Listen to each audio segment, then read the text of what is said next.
I hope you are well by the grace of Almighty Allah. I am also fine. Today I will discuss about transformation of sentence assertive to interrogative. First rule. Everybody follow me.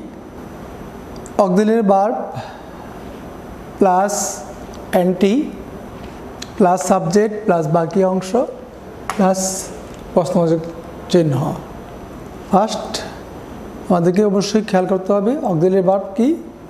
আমরা পূর্বে আলোচনা করেছিলাম auxiliary verb is, are, was, are, have, has, shall, will, can, could, may, might etcetera.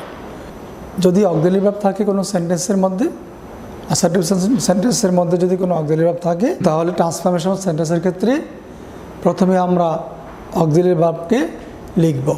যেমন he is eating rice, এখানে auxiliary verb হি। So আমাদেরকে interrogative করার সময় আমরা লিখব ইজ, সাথে একটি নট, অ্যান্টি, সংক্ষিপ্তভাবে। আমরা জানি সংক্ষিপ্ত রূপ ইজের সংক্ষিপ্ত রূপ হলো ইজেন্ট, আর এর সংক্ষিপ্ত রূপ হলো আরেন, হ্যাভেন্ট, হ্যাভ থাকলে হ্যাভেন্ট, হ্যাজ থাকলে হ্যাজেন্ট, ওয়াজ থাকলে ওয়াজেন্ট, আর থাকলে ওয়ারেন্ট, শ্যাল থাকলে শান্ট, উইল থাকলে ওন্ট। আমরা এভাবে অবশ্যই খেয়াল করব। তো প্রথমে আমরা অক্সিলারি ভার্বগুলো নিব।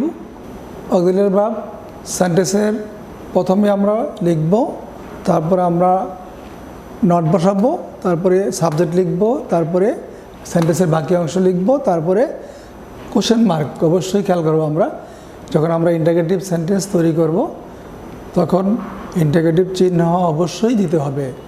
You must write quotation mark. Question mark অবশ্যই আমাদেরকে লিখতে হবে, না হলে সম্পূর্ণ এটা ভুল হবে। যদি কোনো অ্যাসার্টিভ সেন্টেন্সে নেগেটিভ শব্দ থাকে, ইন্টারোগেটিভ করার সময় নেগেটিভ শব্দটি উঠে যাবে এবং অক্সিলারি ভার্ব প্রথমে লিখতে হবে, তারপর সাবজেক্ট, তারপরে বাকি অংশ, তারপরে কোটেশন মার্ক অর্থাৎ প্রশ্নবোধক চিহ্ন। যেমন এক্সাম্পল আমি দিব, প্রথমে আমি রুলগুলো নিয়ে আলোচনা করব, তারপর আমি এক্সাম্পল দিয়ে দিয়ে প্রতিটাকে বোঝানোর চেষ্টা করব। নেগেটিভ অর্থবোধক শব্দ থাকলে ইন্টারোগেটিভ করার সময় তা উঠে যাবে এবং অক্সিলারি ভার্বটি প্রথমে বসবে। এক্সাম্পল যদি আমি দেই তাহলে অবশ্যই খেয়াল করবে তোমরা। He is not reading a book. আমরা দেখলাম এখানে নট নেগেটিভ অর্থবোধক একটি শব্দ বা ওয়ার্ড আছে। এখন যদি আমরা এটাকে ইন্টারোগেটিভ করি তাহলে লিখতে হবে ইজ। আমরা পূর্বে ইজেন্ট বসাইছিলাম, ব্যবহার করেছিলাম। এখন আমরা ইজেন্ট ব্যবহার করব না, কারণ এটা নেগেটিভ সেন্টেন্স। আমরা জানি affirmative sentence, negative sentence. Assertive সেন্টেন্সের মধ্যে দুটি অংশ। তো নেগেটিভ থাকলে নেগেটিভ অংশগুলো বাদ যাবে এবং অক্সিলারি ভার্বটাই আমরা লিখব is, then subject, then rest part of the sentence, book, then question mark. First we will write auxiliary verb, then subject, then rest part of the sentence, then quotation mark.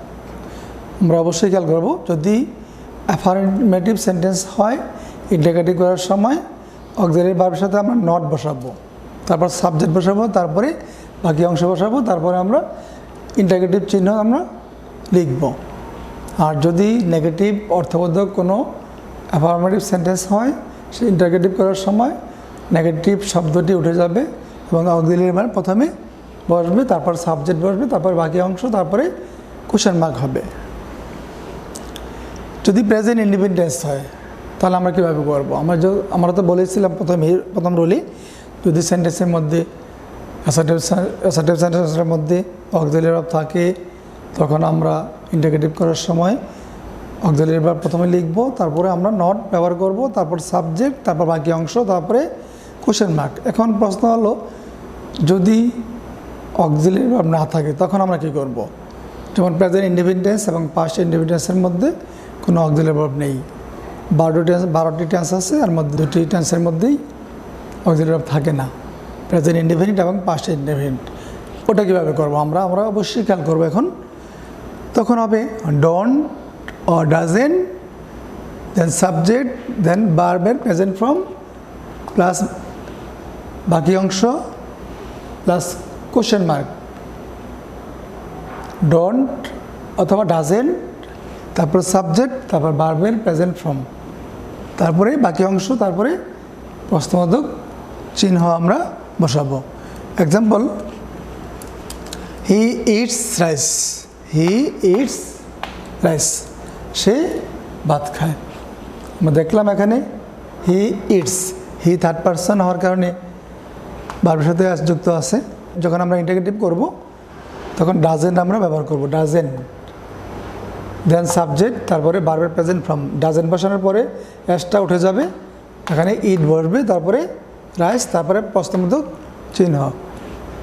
আমরা বলেছি don't বা doesn't, যে সমস্ত ভার্বের সাথে S বা S যুক্ত থাকবে তখন আমরা ইন্টিগ্রেটিভ করার সময় ডাজেন্ট ব্যবহার করব। আর যদি এস বা এস না থাকে প্রেজেন্ট ইনডেফিনিট টেন্সের মধ্যে তখন আমরা ডোন্ট ব্যবহার করব। যেমন দে প্লে ফুটবল, তারা ফুটবল খেলে। ডোন্ট দে প্লে ফুটবল, তারপরে আমরা প্রশ্নবোধক চিহ্ন বসাবো। অবশ্যই আমরা খেয়াল রাখবো যে সমস্ত প্রেজেন্ট ইনডেফিনিট টেন্সের ভার্বের সাথে এস বা এস যুক্ত থাকে তখনই আমরা ডাজেন্ট ব্যবহার করি, আর অন্য ক্ষেত্রে আমরা ডোন্ট ব্যবহার করে থাকি। তারপর যদি পাস্ট ইনডেফিনিট টেন্স হয় তখন আমরা কীভাবে করব? পাস্ট ইনডেফিনিট টেন্স হলে ডিডন্ট আগে বসবে, ডিডন্ট প্লাস সাবজেক্ট প্লাস ভার্বের প্রেজেন্ট ফর্ম প্লাস বাকি অংশ, তারপরে question mark. Example, I ate rice, আমি ভাত খেয়েছিলাম।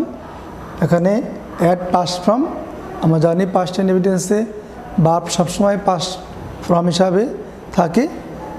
ইটের প্রেজেন্ট ফর্ম, ইট হলো present form, at past form.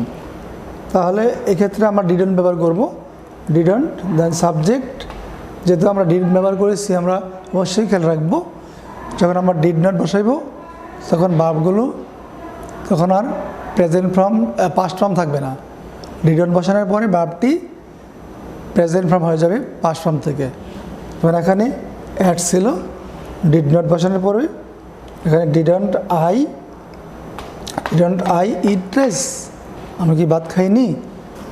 আশা করি তোমরা সহজেই এই ব্যাপারগুলো বুঝতে পেরেছো।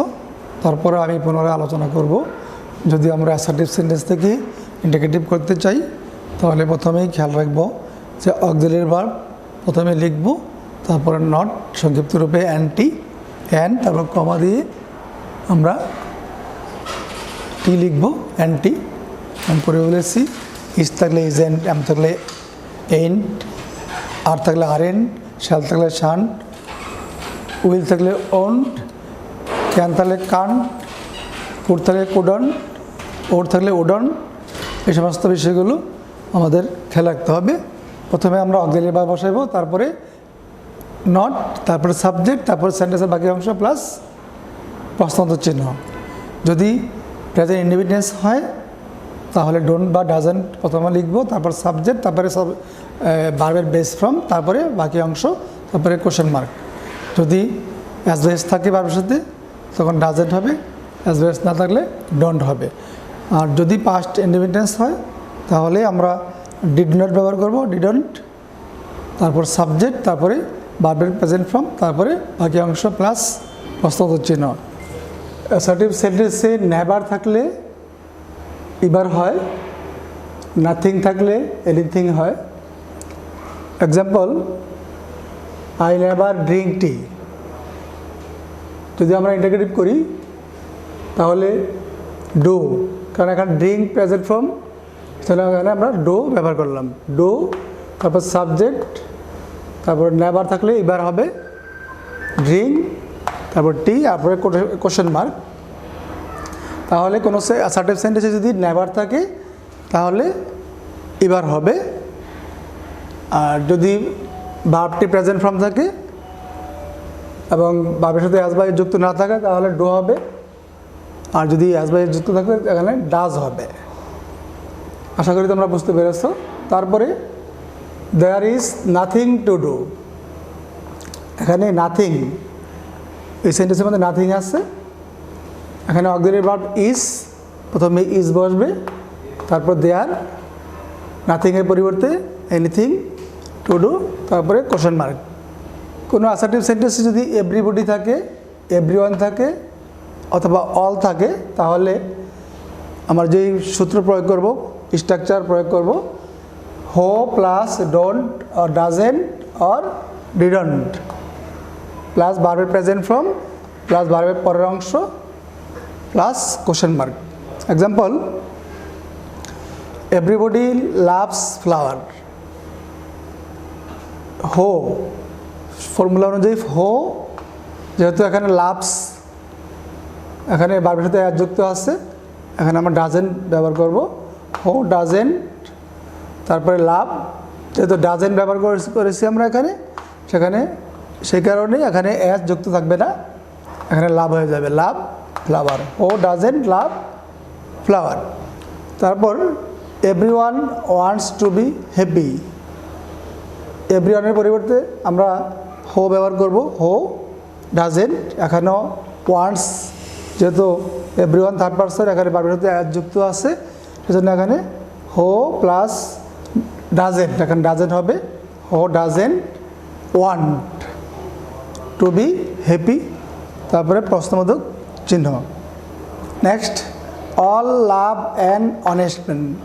All love an honest man, তাহলে ফর্মুলা অনুযায়ী হো, তারপর don't, love an honest man, তারপরে প্রশ্নবোধক চিহ্ন আমরা ব্যবহার করলাম। এখানে হো, অলের পরিবর্তে হো, ডোন্ট, যেহেতু এখানে অলটা প্লুরাল নাম্বার, এখানে লাভের সাথে আসবে এর যুক্ত নাই, তাহলে who don't love an honest man. আশা করি তোমরা বুঝতে পেরেছ। আমি আজকে তোমাদের ক্লাস এ পর্যন্তই নিলাম, পরবর্তীতে আবার দেখা হবে। আল্লাহ হাফেজ।